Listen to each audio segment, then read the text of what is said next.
Wisconsin had an election last night, as you know. What were your thoughts on the results? I was not at all surprised.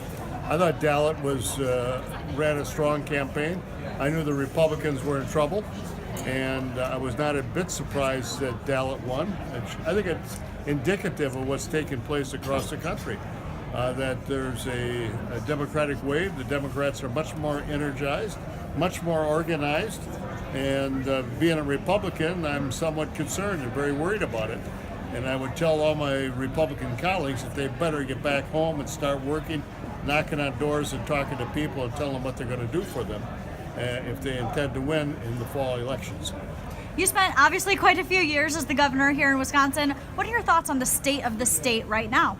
Well, I think the state of the state is very strong. I mean, the economy's strong, has the highest number of people working, the lowest unemployment. The economy's good, but there's a feeling in Wisconsin that something's just not right. And when you have that, it could become a wave election, just like it was back in 1970 and many times since. You never know what causes that wave election, but right now, the Democratic base is much more energized than the Republicans. They're much more organized than Republicans.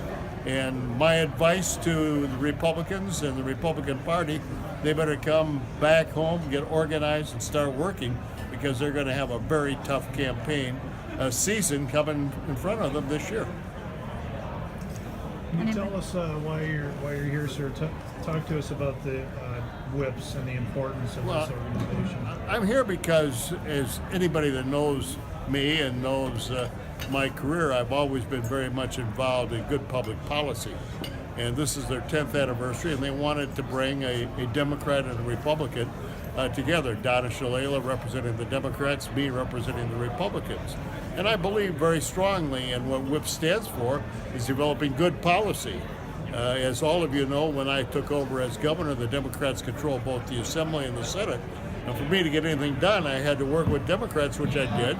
And we were able to successfully get the largest land purchases, most conservation issues done, 2/3 of the cost of education funded by the state, big budgets for the universities, best highway construction time ever in the history of the state. All of these things because I was able to work across the aisle, get Democrats and Republicans working together. And I really sincerely believe that's what we got to get back to, become much more bipartisan. And that's what WHIPS is all about. And that's what I'm going to talk about tonight. What are your thoughts on Governor Scott Walker seeking a third term? I think Governor Walker, I've talked to him, he's going to have a tough re-election. And I think he knows that. And I think he has indicated that by his tweet this morning.